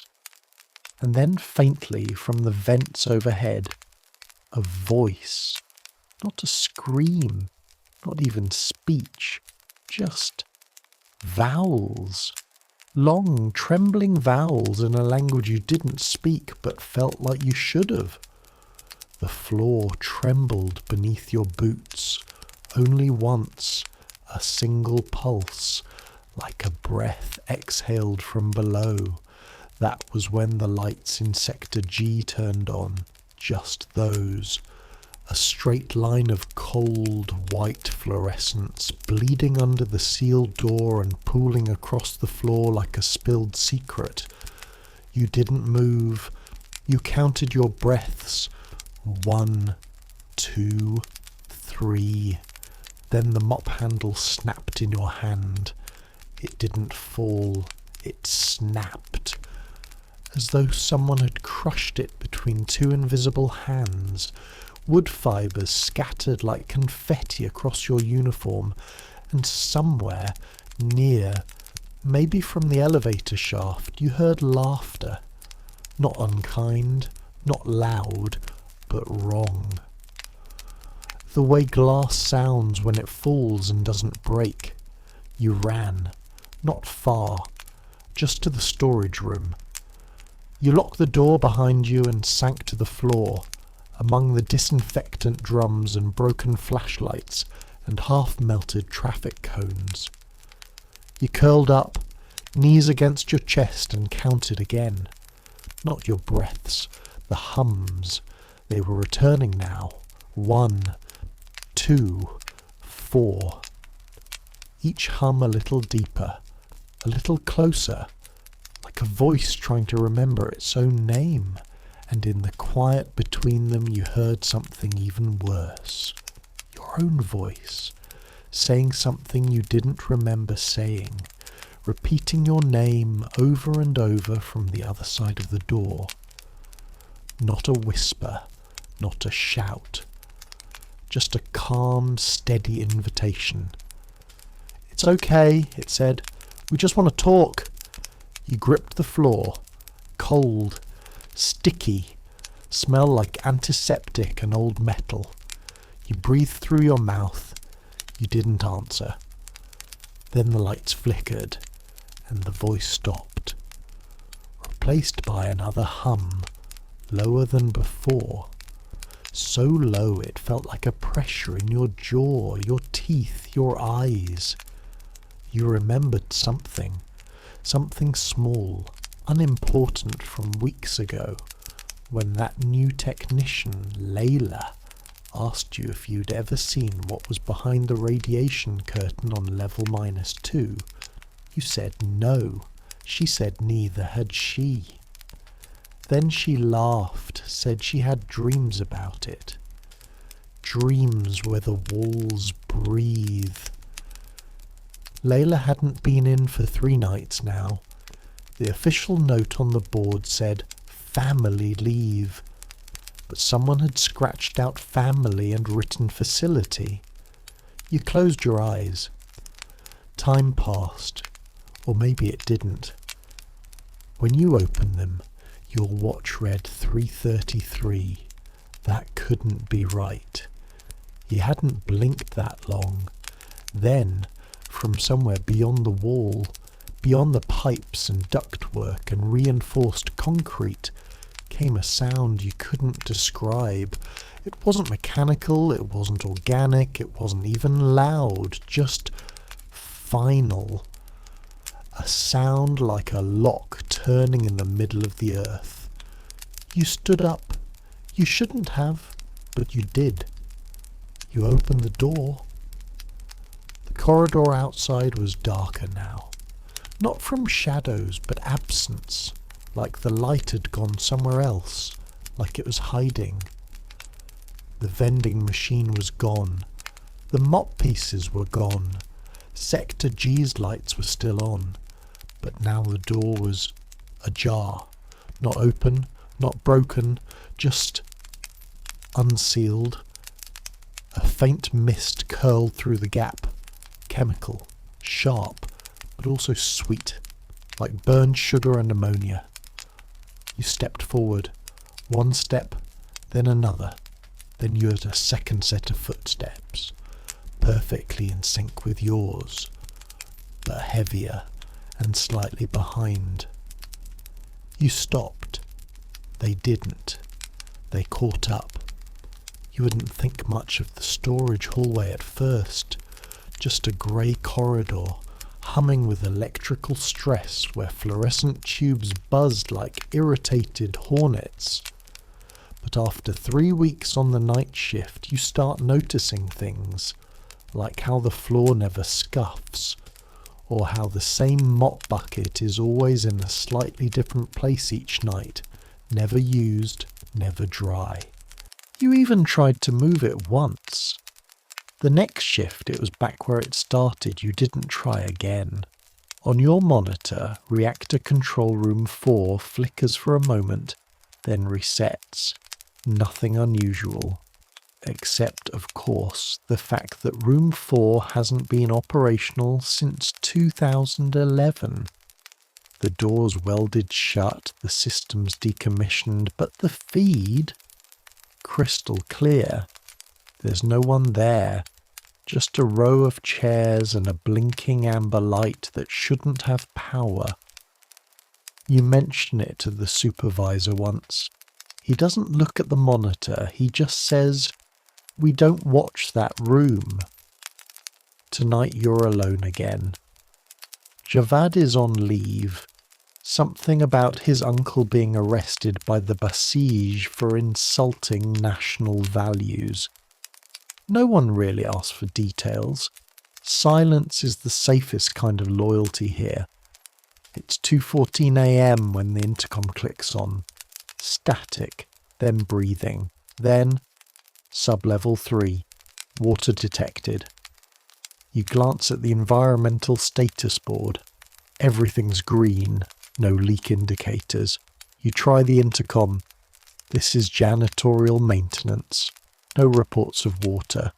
Please clarify. More static. Then calmly.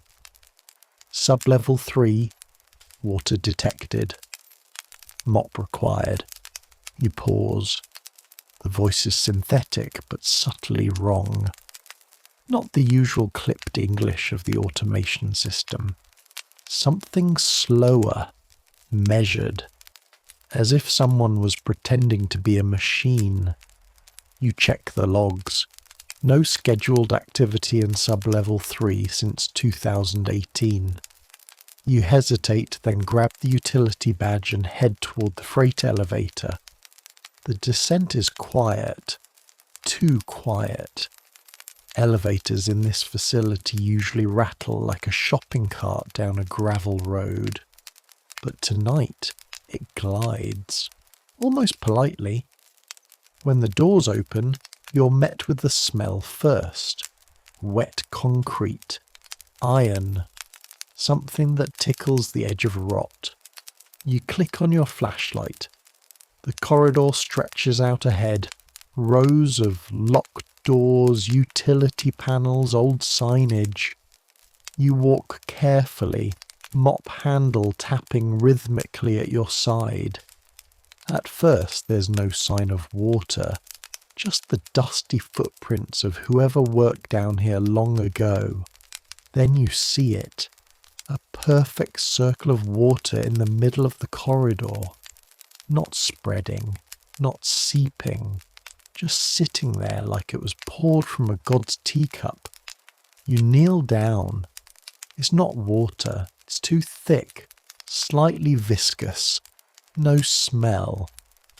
You dip the edge of the mop in and the liquid climbs the fibres like it's alive. You jerk the mop back and it flops wetly to the floor, but there's no drip. The mop is dry again. You step back. Then a door unlatches behind you. Not swings open, just clicks. You turn. It's storage room 312. You've never seen it open. In fact, you're fairly certain it's welded shut, like room 4. But now, it yawns open like a mouth, and cold air spills into the hallway. Inside is darkness. But not the kind made by lack of light, the kind that feels older than the building itself. You raise your flashlight. The beam doesn't penetrate the room. Instead, it stops, abruptly, at the doorway. Like the light refuses to enter. You take one step forward. The mop handle, still in your hand, tugs backward. You freeze. You're alone, and the mop is trying to leave. You drop it. The metal handle clangs once against the floor and the sound doesn't echo. It just dies. Swallowed. Then the intercom clicks again. Sub-level 3. Thank you for your service. You run. Not heroically. not with dignity. You run like a child late for curfew, like every echo is a hand. The freight elevator door is still open, still waiting. It closes behind you like a coffin lid. Back upstairs, the camera feed for sub-level 3 is blank. Just snow. You try to log the event, but the terminal freezes. The mouse won't move. The keyboard doesn't respond. A single line of text appears on screen. We clean what we remember. You unplug the machine. The next day your locker is locked. The nameplate removed. The supervisor shrugs. You're not on the schedule anymore, he says. You ask why. He frowns. You don't remember. You're halfway through arguing when you realize you don't. Not fully, just a feeling, like something behind a fogged window. You leave without signing out. As you exit the facility gates, you hear a mop bucket rolling quietly behind you. But when you turn, there's nothing. Just the wind. Just the lights flickering in the sky. You wake up the next evening with salt in your mouth. Not sweat, not metal, salt. Like seawater dried on your lips. There is no sea for hundreds of kilometers. You sit up in bed and notice the boots by the door are wet. You don't remember wearing them. There's sand on the floor, the phone is ringing, not your cell. The landline you never use. You answer without speaking. A voice crackles on the other end. Sub-level 0 is ready, bring cloth. Then it hangs up. You sit still for a long time. You don't have clearance for sub-level 0. No one does. It's not even on the facility's schematic. A myth. A joke. Something whispered during graveyard shifts when the power surges and no one wants to be the first to check the fuse box. But now it's calling. You arrive at the facility to find no guard on duty, no security post, no gate. The chain-link fence lies coiled like a snake in the sand. The facility looms ahead, windows dark, lights off. Yet the front doors open automatically when you approach. Inside, the air is still, not dead, waiting. You walk the halls, your footsteps don't echo. The power's off, yet the elevators still work. You descend past known levels. -1, -2, -3. Then past unknown levels. -4, -5, -6. At -7, the doors open to reveal darkness, total and immediate. You don't step forward. The elevator moves on its own, down again. It stops at -13. The doors slide open. You're standing in a corridor lined with mirrors. Not real mirrors, not reflective glass, just dark panels that shimmer faintly, like oil on water. You catch glimpses, not of yourself, but of someone wearing your uniform, but they're always looking the other way. Down the hall, a sign, Janitorial Reconciliation Chamber. You don't laugh, not here. You enter. The room is round, the floor is glass. Beneath it, turbines, or maybe nerves. It's hard to say. Something pulses in time with your heartbeat. There are chairs, dozens, all facing inward toward a circular drain in the centre. One of the chairs is occupied. You don't recognise the face, but the uniform is yours, the gloves, the badge. You approach. The figure doesn't move. You reach out. Its head snaps up. Your own face, hollowed, tired, Eyes like burnt film. It smiles, says your name, then it whispers, "Tag out," and vanishes. The gloves fall empty onto the chair. You're alone again. When you wake up, you're in your bunk. The alarm reads 1813. Your mop is leaning neatly against the wall. There is water on the floor. Your logbook shows no gaps. The date is Friday the 13th, again. Your name is listed twice. Once under active, once under observer. You close the book. You get dressed. You clock in. Because it's what you do. Because some part of you remembers why. And somewhere far below, in a corridor that no longer exists, a door creaks open. A bucket rolls into the light and waits. Far below the surface, somewhere between the humming turbines and the humming nerves in your spine, you settle into the rhythm of the night. If it were up to you, you'd be asleep already, dreaming of orange trees, quiet lakes, or even just the back seat of your uncle's Peugeot. But instead, you're here. The only janitor on shift at the Zirku Nuclear Research Complex, with nothing but a mop, a bucket, and the echo of your own footsteps for company. The facility always smells like something halfway between ozone and boiled cabbage. Not bad exactly, just wrong, like the scent of a place pretending to be clean. You've gotten used to it though. You've gotten used to a lot of things, the way the overhead lights flicker in time with your heartbeat, the way the clocks in Hall B always reset to 3:17 a.m., the way no one ever talks about what happened on level 4A.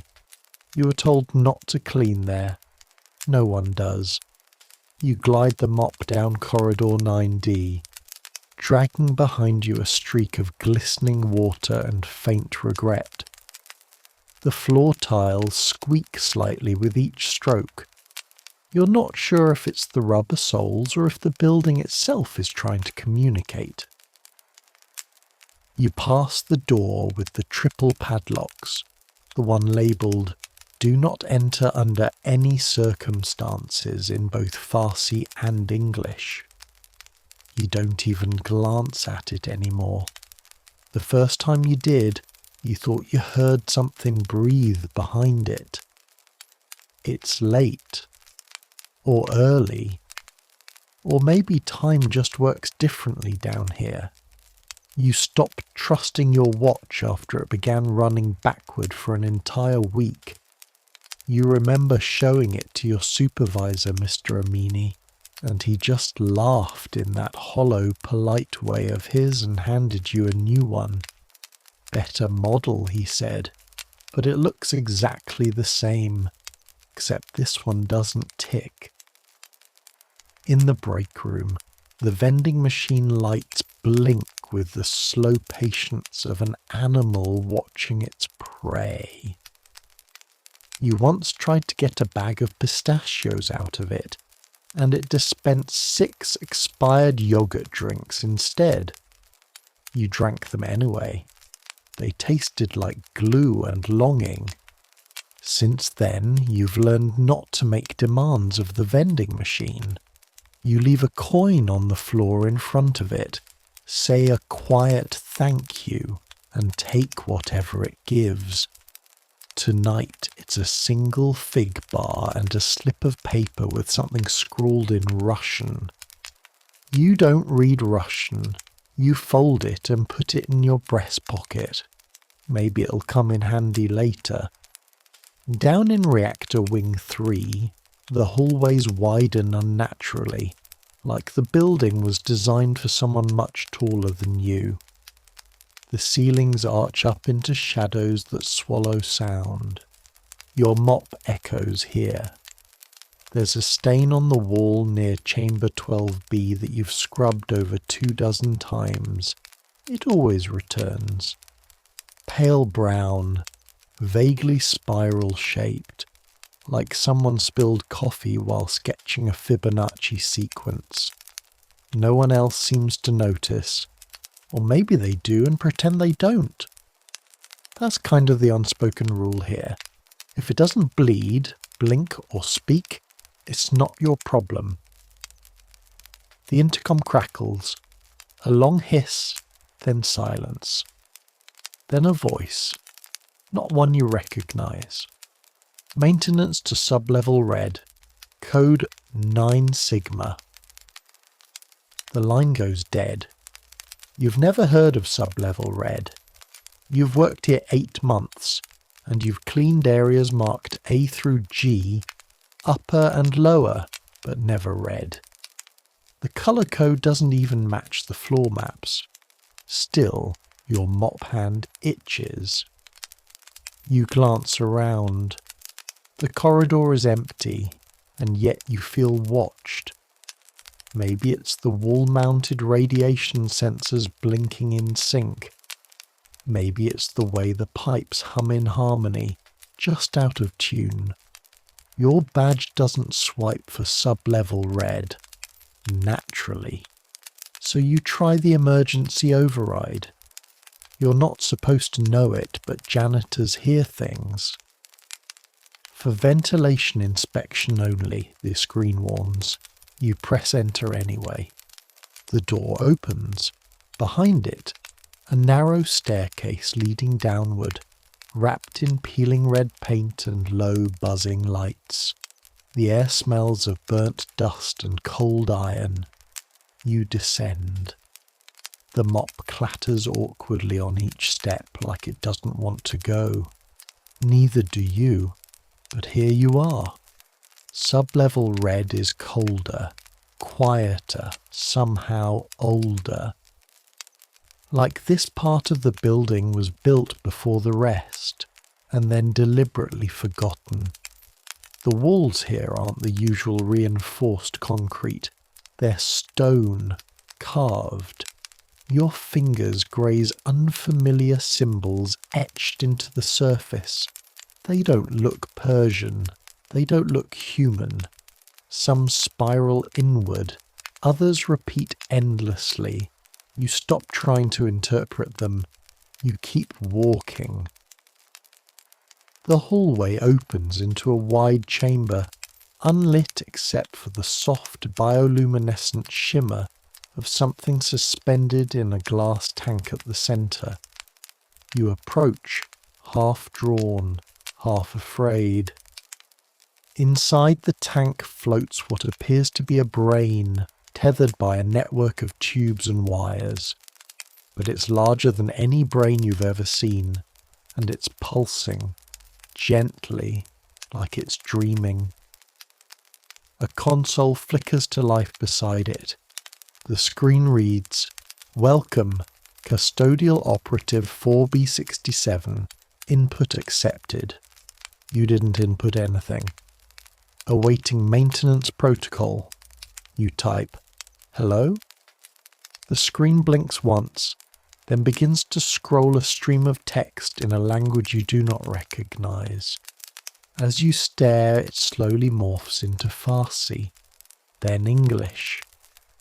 "Thank you for returning. We've missed you. The others forgot." You take a step back. The mop slips from your grip and hits the floor with a wet slap. The brain twitches. Then it begins to speak, not out loud, but inside your head. The voice is soft, ancient, and uncomfortably familiar. Do you remember the first night? The real first night? You don't answer. You don't know how. But somewhere, a part of you shivers.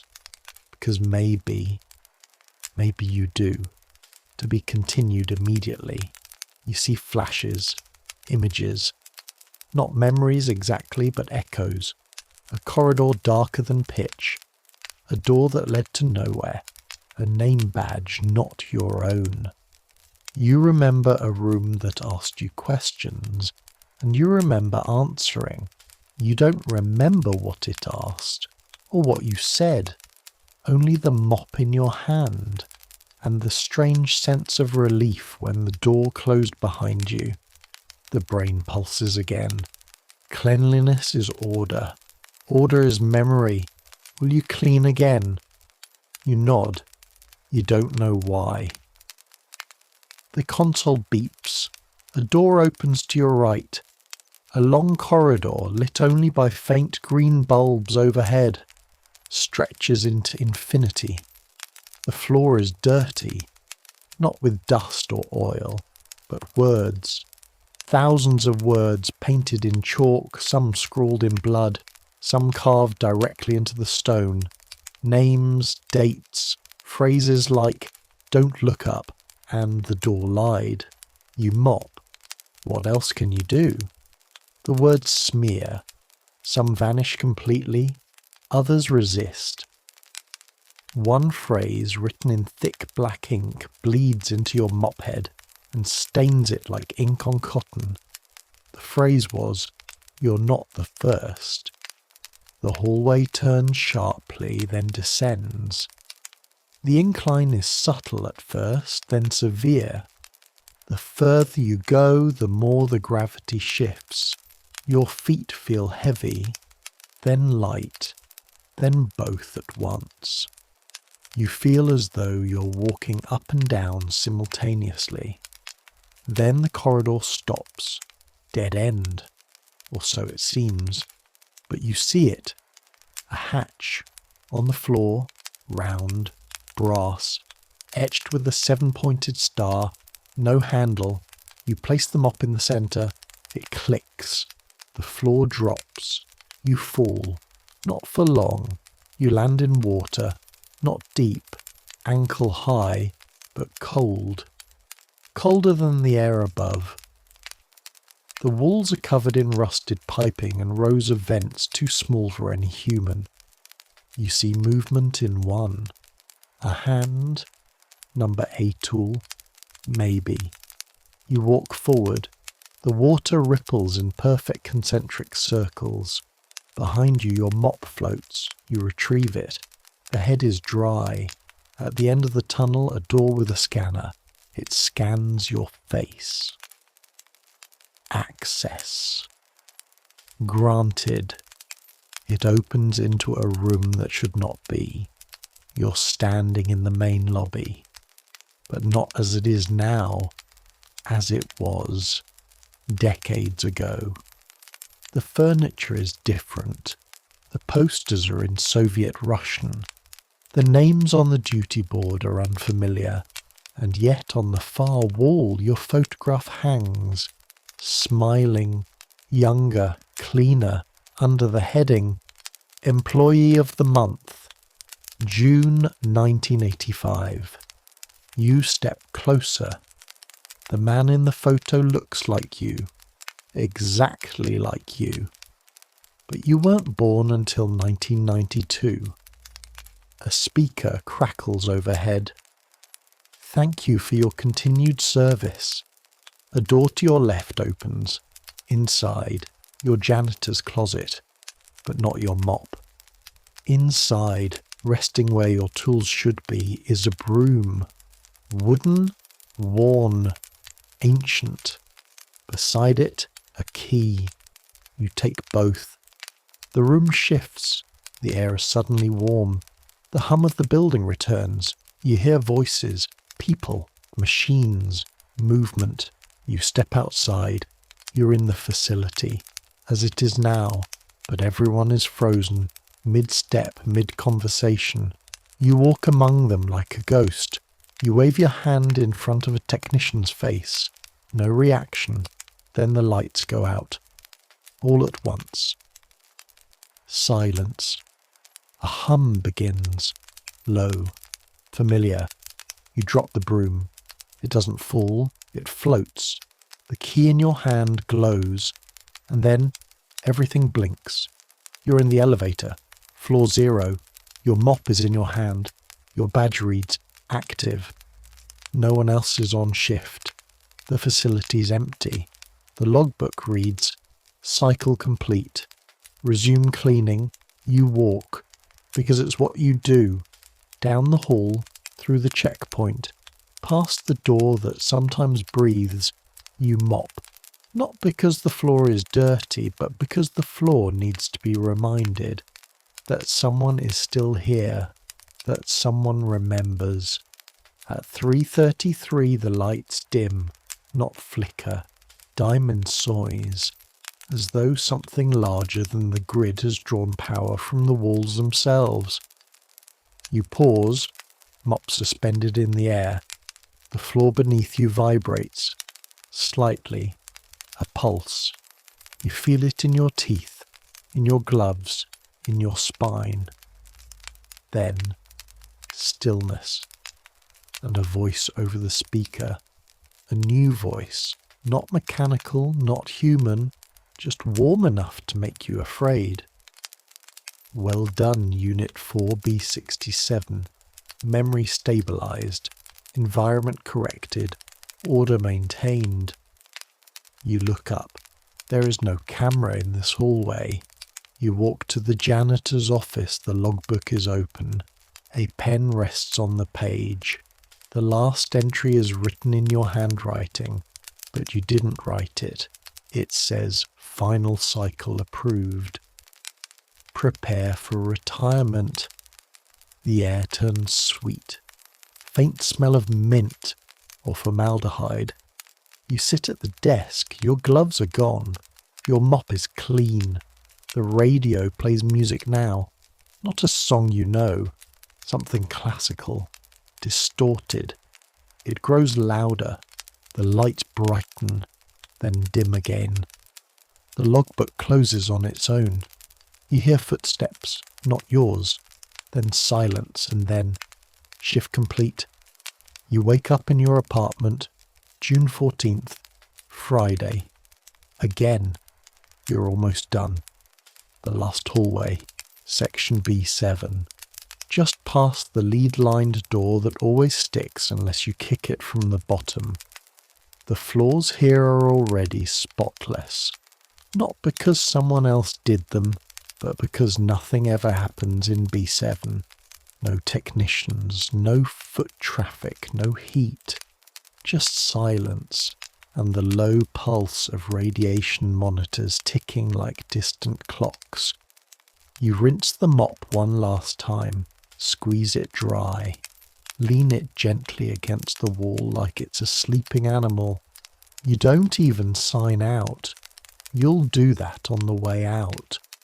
A quiet nod to the guard, a wave at the empty control room. You'll be home by 2 a.m. cold shower, cheap cereal, sleep if you're lucky. It's been a calm night, which should have been the first sign. You push the cart around the corner. The lights above flicker once, just once, and hold. The floor gleams like still water. For a second you catch your own reflection in it, and then it comes. Not the alarm, not the rumble of generators, not even the automated voice that tells you to shelter in place, avoid elevator shafts and maintain composure. It starts with a tremor, not under your feet, behind your ribs, like your heart just skipped a step and didn't land right. Then comes the sound, not one noise but many. A groan of shifting concrete, the sharp whip crack of something breaking under stress, a low guttural boom, like thunder with teeth. Then light, too bright, too white. It doesn't come from overhead, it comes from the east. Everything pauses, even time. You instinctively drop to the floor. Years of training or primal fear you don't know. Your ears are ringing. The hallway's shaking now. Gently at first, then violently, like something alive is trying to shrug you off. Then the alarms catch up.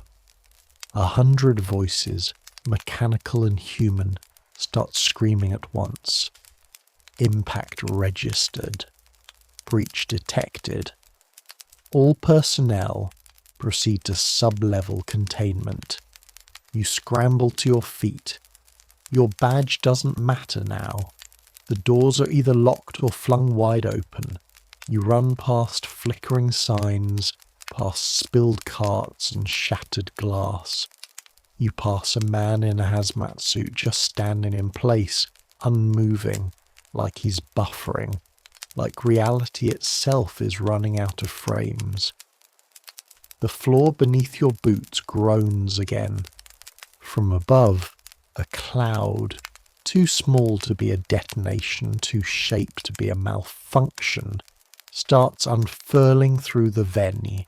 From above, a cloud, too small to be a detonation, too shaped to be a malfunction, starts unfurling through the ventilation shafts. Smells like nothing, which is worse than anything. You make it to the stairwell. Behind you, Section B7 begins to hum. Not from power failure, from ignition. And then someone says it, maybe over the intercom, maybe just inside your head. Tel Aviv confirms engagement. First strike successful. Secondary warheads inbound. You are supposed to be finished. You are going to go home. But now there's only protocol. And the strange, searing realization that you're now inside the thing every warning was written for. And that mop, still leaning against the wall, still dripping as if nothing had happened at all.